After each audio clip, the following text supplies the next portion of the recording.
who aligned a corridor to a star that no longer rises. The wind over Giza moves like an old song, brushing grains of gold dust from the sleeping face of the Sphinx. Beneath its paws, the desert breathes, slow, patient, waiting. For centuries, whispers have told of a chamber below, a library of light sealed before history began. Tonight, under a thin crescent moon, a small group gathers where the sand dips unnaturally. The air feels heavy, like the moment before a secret is spoken aloud. The narrator's voice drifts between heartbeat and hush. There are truths buried so deep that time itself pretends to forget them. The first stone shifts with a sigh older than language. Beneath, a darkness shaped by intention. They have found a door. The stone shifts further, releasing a breath of cool air that smells of rain long vanished. Elias lowers the lantern into the gap, and light spills across steps, carved with astonishing precision. The sound of sand trickling echoes like rainfall on hollow stone. Amira murmurs something in Arabic. Not a word, but a plea. The team moves slowly downward, each step whispering against the past. Below, walls shimmer faintly with blue veins that pulse as though alive. Their shadows stretch long and silent. Somewhere deep beneath, a single tone hums, low, resonant, ancient. It feels less like sound, more like memory, calling them home. They reach a circular chamber.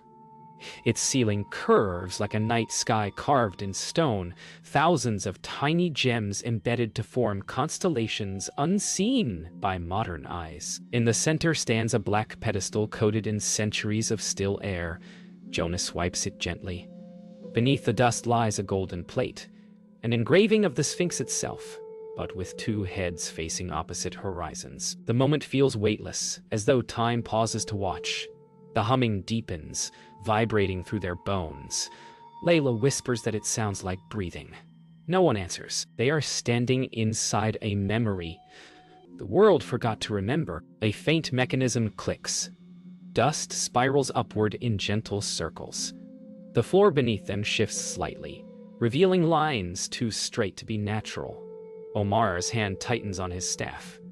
Amira whispers a verse older than Cairo. The black pedestal begins to sink, revealing beneath it a small recess lined with glass. Inside lies a single stone tablet wrapped in brittle linen. The humming stops. Silence spreads, vast and heavy. Elias lifts the tablet, feeling warmth through the cloth. Warmth deep and impossible. Outside, thunder rumbles from a clear sky. They climb back toward the night. The desert breeze, now cool and trembling. Above, dawn bruises the horizon with pale violet. The Sphinx watches silently, as if aware of what has been disturbed. None of them speak. In each heart burns a quiet certainty that what they touched tonight was older than history and truer than any record. Layla turns once to film the fading light across the Sphinx's paw. The sand, already shifting, begins to fill the entrance again. The door beneath the sand will not stay open for long. Salt wind sighs through the Aegean night. Waves slap softly against the hull of a small research vessel anchored near antique Ithera. Layla leans on the railing, her camera lowered, lost in thought. The voice of history murmurs here, of a storm 2,000 years ago that sank a ship full of wonders. Below them, divers prepare to descend, their lights ready to cut through time's murk. Elias watches quietly, holding a weathered photograph of bronze gears recovered decades before. He remembers the first time he saw the mechanism's intricate teeth. Impossibly modern, yet impossibly old. Machines that could read the heavens, made before the world learned to write its own truth. Somewhere below, the sea still guards what the books refuse to tell. The divers sink slowly through cold water, their beams sweeping over coral-shrouded ruins. A broken statue, a shattered amphora, the skeleton of a ship half buried in silt. Then, There it is, a shape too geometric, too deliberate, a disc of corroded bronze carved with delicate rings and interlocking gears. The voice in the deep whispers, "Remember me." As they lift it gently into the light, the sea seems to pause, as though holding its breath. On the surface, Amira's eyes widen as the artifact breaks through. Dripping with centuries, she knows what it means. Machines like this should not exist in that century. But here it is, silent and undeniable, ticking softly in imagination. Later, in the ship's small lab, the mechanism rests under soft light. Its gears, though rusted, are crafted with precision, finer than clockwork. Elias and Jonas lean close, tracing engravings too delicate for ancient tools. Numbers spiral outward, marking celestial cycles. Layla films silently, the camera hum a heartbeat in the room. Omar whispers that men once believed stars were gods. Perhaps they built this to speak with them. No one laughs. Outside, the sea presses against the hull as if listening. A pattern emerges. The gears align not with the sun, but with eclipses, a machine that could predict the dance of shadows before the telescope was ever born. That night, Layla plays the footage back. She notices something the eye had missed. Faint carvings around the rim of the disc, pulsing faintly in the camera's low-light mode. When slowed down, the grooves resemble constellations, but shifted, as though drawn from a sky older than memory. She wakes Elias, her voice trembling. Together they replay the footage, frame by frame. The symbols seem to form a map, not of Earth, but of another alignment, a forgotten order of stars. Elias whispers that perhaps the ancients were not just watching the heavens. Perhaps they were answering something that watched them. Morning drifts softly across the horizon. The vessel rocks gently, and the air carries the scent of salt and old stories. The artifact now lies sealed in a glass case, silent but alive. Amira writes in her notebook, her words careful, uncertain. This discovery could rewrite the dawn of science, yet who will believe it? History likes its boundaries neat. Layla films the closing shot, Elias gazing out to sea, sunlight gilding his tired face. Beneath them, unseen, the Aegean murmurs with 1,000 more secrets waiting. The voice of the narrator fades into the wind. Some knowledge survives not to be known, but to remind us how little we do. The sea south of India glows with a quiet green-blue shimmer as dawn filters through mist. Beneath those waters, legends whisper of Dwarka, a city said to be built by gods, swallowed whole in one night. Now, after centuries, sonar reveals outlines of streets and pillars lying deep below the waves. Elias stands at the edge of a modern research vessel, gazing at the readouts that trace shapes no coral could form. Amira murmurs that myths often hide memories, not fantasies. Layla steadies her camera as the light turns soft gold, and for a breath, the sea looks alive, rippling with reflections that almost resemble rooftops. The past, it seems, is never gone. It only hides where silence can protect it. The divers descend once more, guided by beams slicing through green light. The world below turns dreamlike, columns covered in coral, steps leading to nowhere, carvings softened by centuries of tide. Jonas whispers through the radio that he sees patterns. Perfect right angles, deliberate design. A courtyard appears, flanked by statues with hands raised as if to hold back the sea. For a moment, their silence feels pleading. Layla watches from above, heart pounding softly. In her headphones, she hears Elias breathe, steady but awed. The city beneath them seems to shimmer between two realities, one ancient, one remembered. Time folds like water around them. In the chamber below, Amira's voice trembles as she reads a carving through her mask. Lines resembling Sanskrit, though older, almost unfamiliar. It speaks of a city built to mirror the stars, The divers hover, their bubbles rising like silver bells. Elias steadies the camera, recording every curve of stone. On the ceiling lies a pattern of circles connected by lines, an ancient map of the heavens. The narrator's voice lingers softly. When myth and stone tell the same story, truth is no longer a question, but a feeling. The water around them vibrates faintly, as if the city itself remembers its own music. Later, aboard the ship, they replay the footage. The carvings form constellations identical to those seen over Egypt, yet older by millennia. Layla overlays maps and notices perfect alignment with the Sphinx direction, east toward the rising star long extinct. Silence fills the cabin. Jonas laughs softly, not in humor, but disbelief. Different oceans, he says. Same sky. The room feels smaller.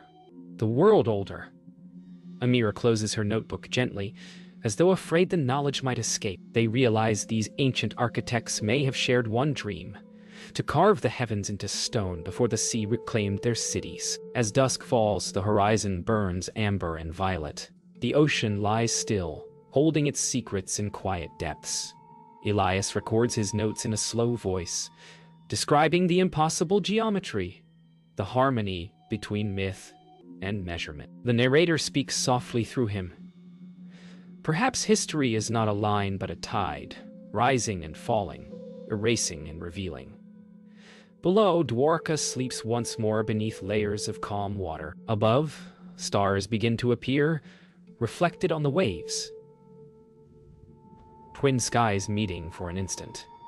Layla lowers her camera, letting the silence breathe. Some discoveries don't need proof. They need peace. The library smells of dust, candle wax, and time. Thick stone walls hold the night outside, while a single lamp burns low on a wooden desk. Before them lies the Voynich manuscript, a book written in no known language, filled with drawings of plants that never grew on Earth and stars that never shone in any sky. Elias turns a page with careful fingers, its parchment whispering like old breath. Amira leans closer, tracing looping script that feels alive. "It's like someone wrote this for no one," she says softly. The words twist and shimmer in the lamplight as though rearranging themselves when unobserved. Silence folds around them. Knowledge sometimes hides not to be lost, but to protect itself. Layla films quietly as Elias and Amira compare sketches. Every symbol in the book seems designed to mimic sense while defying translation. An alphabet of dreams. Jonas studies the ink under magnification. The pigment is natural, yet it resists decay. He whispers that the parchment dates to the 1400s, but the symbols look far older, as though copied from something forgotten. The illustrations swirl with naked figures, bathing in emerald pools beneath floating castles. Amira closes her eyes, sensing rhythm in the letters, like a pulse. Elias wonders aloud if the writer meant the reader to feel the meaning, not read it. For a moment, no one speaks. The manuscript hums softly in the lamplight, almost breathing. As midnight deepens, the rain outside turns to mist, and the library feels alive. The pages of the manuscript flutter, though the air is still. Elias frowns, whispering that ancient ink cannot move without cause. Amira kneels, watching as a drop of candle wax lands near a strange circular diagram. It spreads, revealing faint marks invisible before. Layla gasps softly as the pattern resolves, a spiral of stars pointing not north but inward, toward a void. "It's a map," Jonas murmurs. "But to where?" The parchment quivers again, as if resisting understanding. Elias closes the book gently. "Some knowledge," he says, "is written to wait for its century." At dawn, they take the manuscript to a small chapel nearby, where light filters through colored glass. Sunlight strikes the pages, revealing details unseen in lamplight. Microscopic symbols forming faint constellations across the margins. Elias realizes that every illustration connects through hidden geometry, each petal and line forming a celestial pattern. Amira breathes the word code, almost afraid to speak it. Layla records in silence, her lens trembling slightly. They sense they're intruding on something sacred, not written for humanity, but through it. The morning bells ring, soft and distant. The book's pages settle, calm once more, like a sleeping mind. They leave the library as evening gathers again. The manuscript remains behind, sealed once more beneath layers of cloth and silence. Outside, the wind carries the scent of rain-soaked stone and jasmine. Layla lowers her camera, whispering that perhaps it wasn't meant to be read but remembered. Elias nods, glancing toward the darkening horizon. History holds many voices, some written, some waiting between breaths. As they walk away, the chapel bell tolls once, echoing through the valley. The sound lingers long after they're gone, like a word in an unknown language calling softly to the stars. The dig site lies in the high desert of Nevada, where the air tastes of salt and sunburned stone.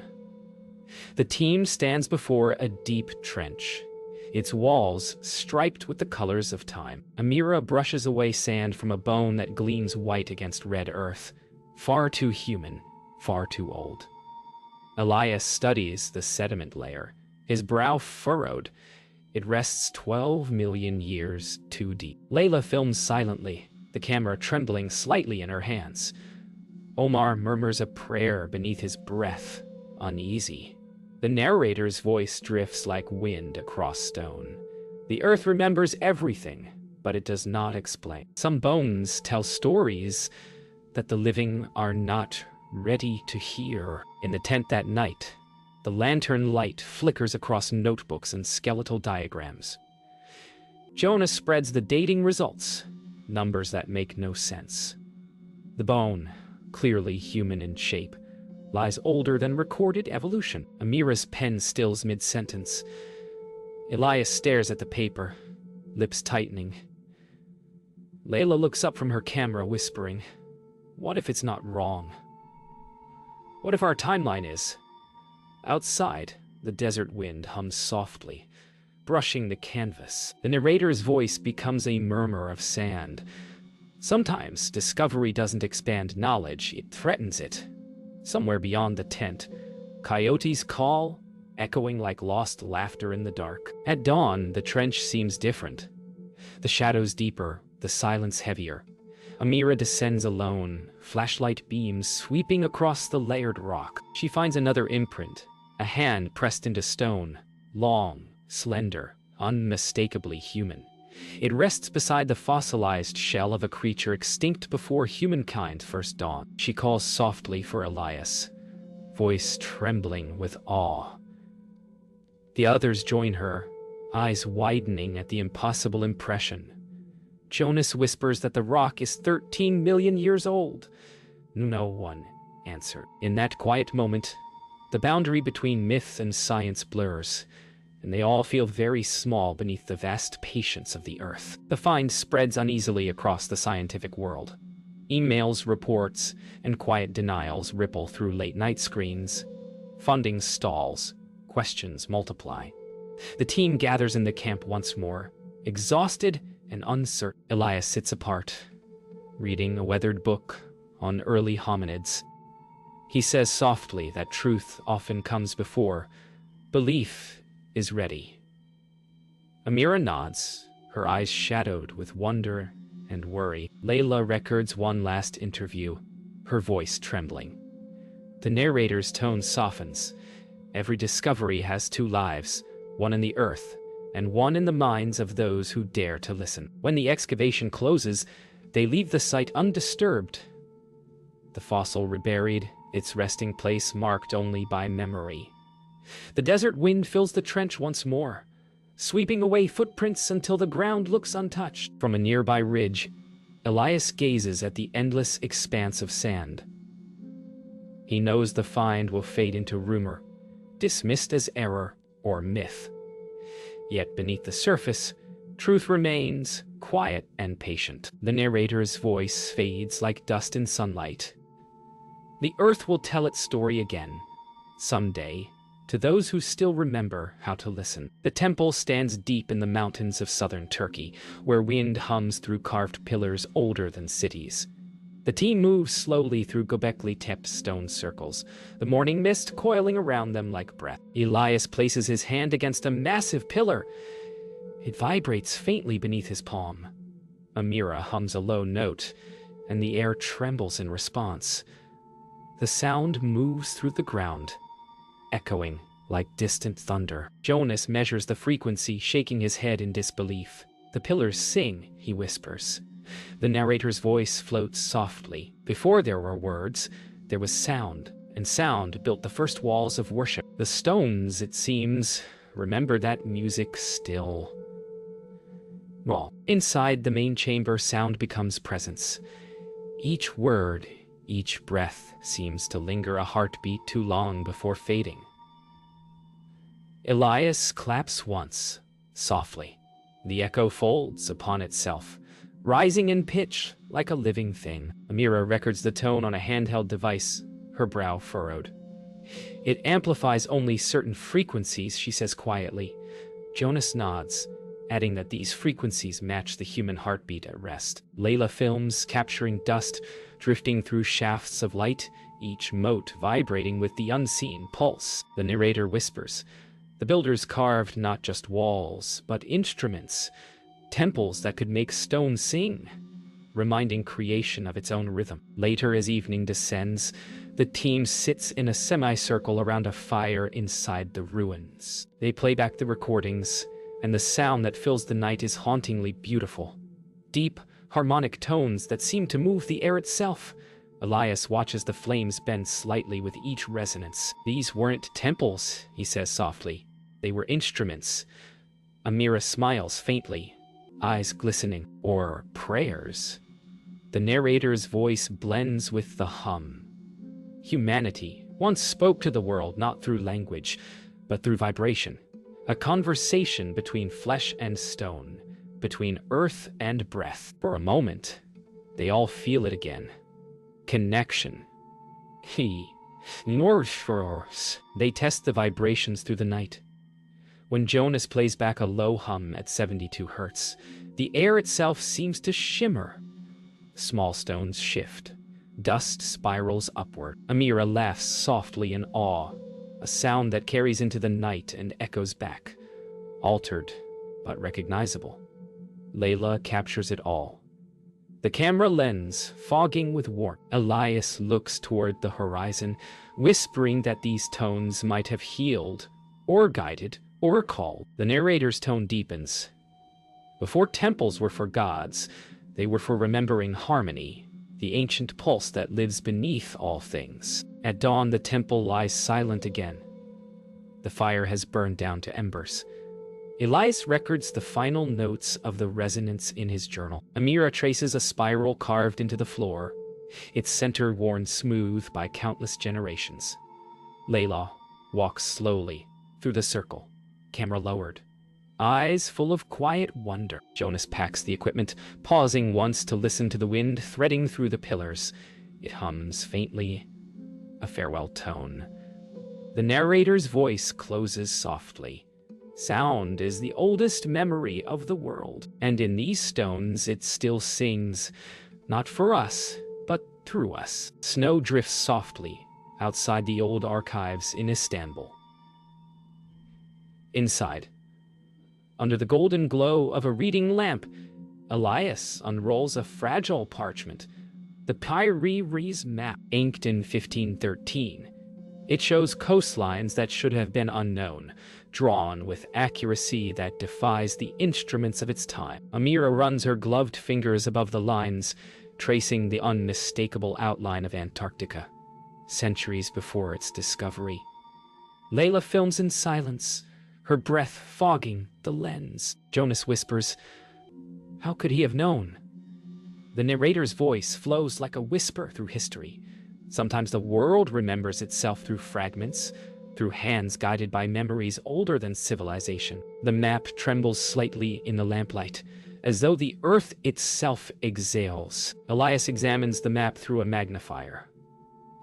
The coastlines are too precise, drawn as though from the sky. Amira reads faint Arabic notes along the margins. References to older source charts long vanished. Layla zooms in on a tiny ship painted near the edge of the world, its sails tinted gold. Jonas compares the geometry to modern maps, his lips parting in disbelief. "These angles match satellite projections," he murmurs. The narrator's voice lingers like wind against parchment. Knowledge is not always gained. Sometimes it returns. The map, stained and creased by centuries, glows faintly under lamplight, its lines pulsing like veins of memory. They overlay the ancient chart with digital projections, the match exact, down to the hidden mountain ranges beneath Antarctic ice.